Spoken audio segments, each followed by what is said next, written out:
Eyang Cerita mempersembahkan cerita silat dengan judul Bunga di Batu Karang. Cerita silat fiksi ini berlatar belakang Kemelut Kasunanan Surakarta. Selamat membaca dan mendengarkan. Bagaimana kabar penggemar BDBK semuanya? Eyang doakan semua dalam keadaan sehat dan dilancarkan rezekinya. Mari kita dengarkan cerita silat ini. Bunga di Batu Karang. Episode 9 Bab 8. Karena pertimbangan itu pula Ki Dipanala pun masih tetap berdiam diri.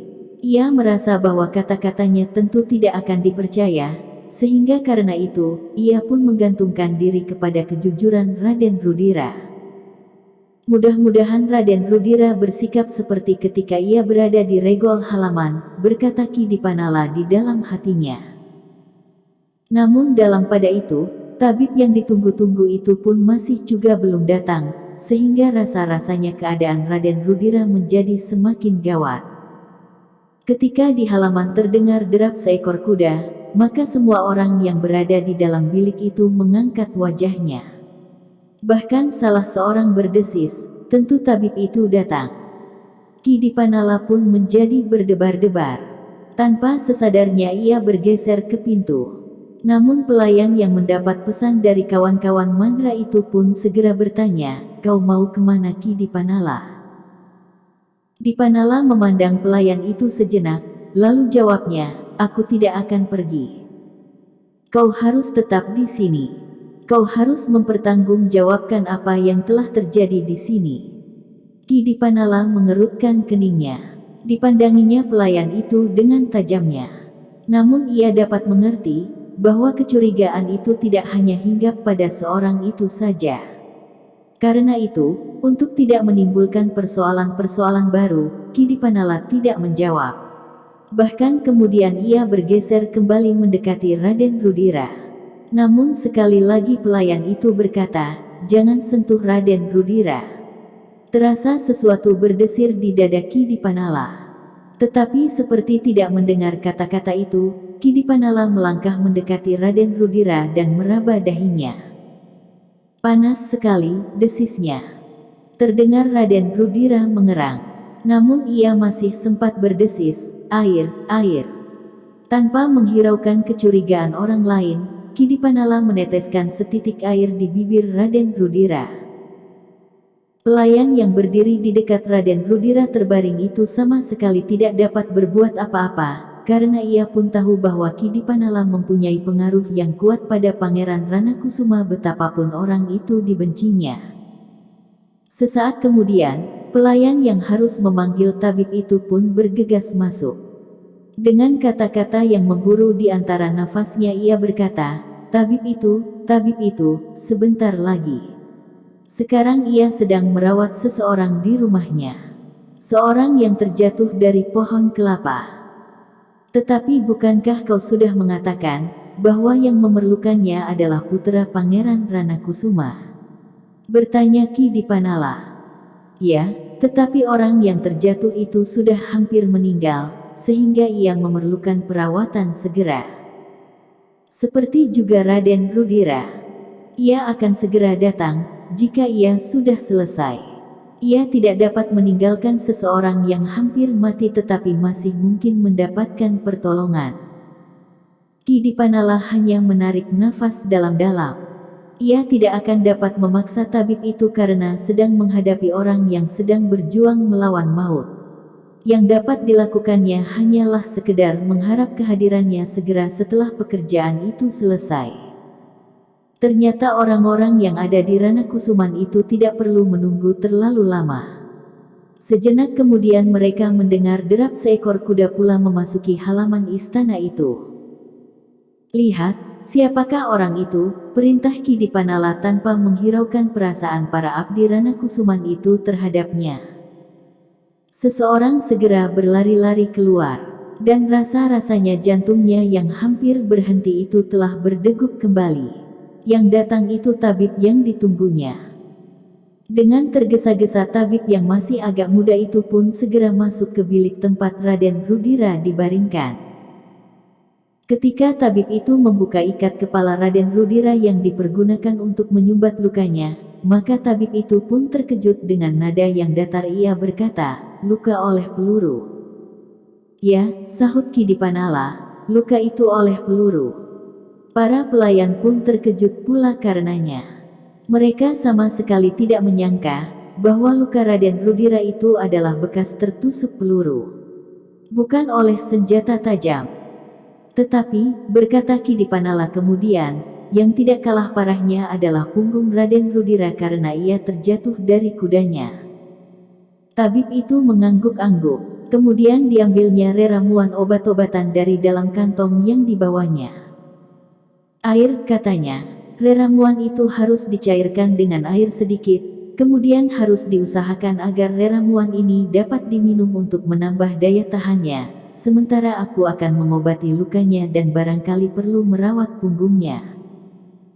Seorang abdi pun kemudian mengambil semangkok air yang kemudian dituangkan ke dalam mangkok yang lain untuk mencairkan ramuan obat yang dibawa oleh tabib itu. Untunglah bahwa Raden Rudira masih dapat menelan minuman itu, meskipun dengan agak kesulitan. Kemudian dengan cekatan tabib itu mengobati luka Raden Rudira yang tergores peluru. "Untunglah bahwa peluru itu tidak mengeram di dalam tubuhnya," desis tabib itu. Ki Dipanala tidak menyahut, hanya kepalanya sajalah yang terangguk-angguk.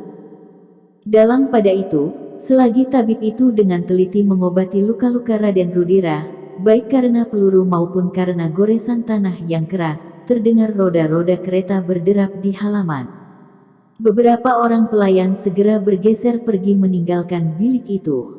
Yang datang dengan kereta itu tentu salah satu dari kedua orang tua Raden Rudira, sehingga dengan demikian, jika mereka masih berkumpul di bilik itu, tentu mereka akan mendapat marah. Yang tinggal di dalam bilik itu tinggallah Ki Dipanala, tabib yang sedang mengobati Raden Rudira itu, dan seorang pelayan yang masih saja tetap mencurigai Ki Dipanala meskipun karena luka di tubuh Raden Rudira itu adalah luka peluru, maka kecurigaannya itu pun menjadi kabur. Ternyata yang datang dengan tergesa-gesa itu adalah Pangeran Ranakusuma yang sudah mendapat berita tentang puteranya yang terluka. Namun berita yang didengarnya dari seorang abdinya itu masih belum jelas, sehingga justru ia menjadi agak gugup. Dengan tergesa-gesa ia memasuki pintu depan yang masih terbuka langsung masuk ke dalam bilik Raden Rudira. Ketika dilihatnya Ki Dipanala ada di dalam bilik itu, maka Pangeran Ranakusuma pun memandanginya dengan tajamnya. Dengan suara yang berat ia pun kemudian berkata, "Apa yang terjadi Dipanala? Berkatalah berterus terang." Ki Dipanala menundukkan kepalanya dalam-dalam. Katanya, "Jika Raden Rudira sudah agak tenang dan badannya menjadi agak kuat, sebaiknya Raden Rudira sajalah yang memberikan keterangan dengan singkat. Kemudian aku tinggal menjelaskan persoalannya. Kaukah yang melakukannya?" "Ampun Pangeran, sudah hamba katakan, sebaiknya biarlah Raden Rudira saja yang mengatakannya nanti. Tetapi hamba mohon tidak seorang abdi pun yang boleh mendengarnya." Pangeran Ranakusuma mengerutkan keningnya. Namun kemudian ia memandang abdi yang masih ada di dalam bilik itu sambil berkata, "Tinggalkan bilik ini." Pelayan itu menjadi ragu-ragu. Namun ia pun melangkah keluar dari bilik itu. Ketika ia berhenti di muka pintu, maka Pangeran Ranakusuma membentaknya, "Cepat! Jangan ragu-ragu. Jika Dipanala berbuat gila aku dapat membunuhnya." Pelayan itu pun kemudian dengan tergesa-gesa meninggalkan bilik itu. Sebenarnya lah bahwa Pangeran Ranakusuma adalah seorang prajurit yang baik, sehingga Kangjeng Susuhunan memberinya anugerah nama Ranakusuma, bunga di peperangan. "Nah, apa yang terjadi? Katakan." Pangeran Ranakusuma menjadi tidak sabar lagi. Ki Dipanala memandang tabib itu sejenak, lalu, "Apakah Raden Rudira boleh berbicara?" "Sekedarnya saja," jawab tabib itu. Ki Dipanala pun kemudian berlutut di samping tubuh Raden Rudira yang terbaring diam. Perlahan-lahan ia berbisik di telinganya, "Raden, apakah Raden dapat berbicara beberapa patah kata saja dengan ayahanda?" Raden Rudira mendengar dengan jelas kata-kata itu. Perlahan-lahan ia membuka matanya yang lemah, yang pelupuknya bagaikan telah melekat. Meskipun agak kabur, ia masih dapat melihat bahwa ayahandanya berdiri di sampingnya. "Ayahanda," suara Raden Rudira perlahan sekali. "Ya Rudira, di sini ayahandamu." "Ayah," suaranya sangat lemah, "dengarkan ayah." Ya, aku mendengar Rudira," sahut ayahandanya sambil mendekatkan telinganya. "Kenapa kau terluka?" "Aku ditembak, ayahanda." "Ditembak? Siapakah yang menembakmu?" "Mandra telah berkhianat. Biarlah Paman Dipanala mengatakannya. Percayalah kepadanya ayah." Wajah Pangeran Ranakusuma menjadi tegang. Ketika terpandang wajah tabib yang merawat Raden Rudira itu, tabib itu mengangguk sambil berkata, "Ya Pangeran. Lukanya adalah luka peluru. Siapakah yang sudah berbuat gila itu?" Tetapi Raden Rudira sudah memejamkan matanya kembali. Tubuhnya rasa-rasanya menjadi semakin lemah. "Bagaimana dengan anak itu?" bertanya Pangeran Ranakusuma kepada tabib yang merawatnya. "Hamba sedang berusaha, Pangeran. Tetapi, maksudku, apakah masih ada harapan?" Tabib itu termangu-mangu sejenak. Lalu katanya, "Marilah kita bersama-sama berdoa. Mudah-mudahan Tuhan Yang Maha Penyayang mengabulkan doa kita." Bersambung episode 9 bab 9. Bagikan. Klik bagikan untuk banyak pembaca sare ke media sosial Facebook, Twitter, dan lain-lainnya. Jangan lupa subscribe dan nyalakan lonceng notifikasi. Baca jilid berikutnya. Atas perhatiannya saya ucapkan terima kasih.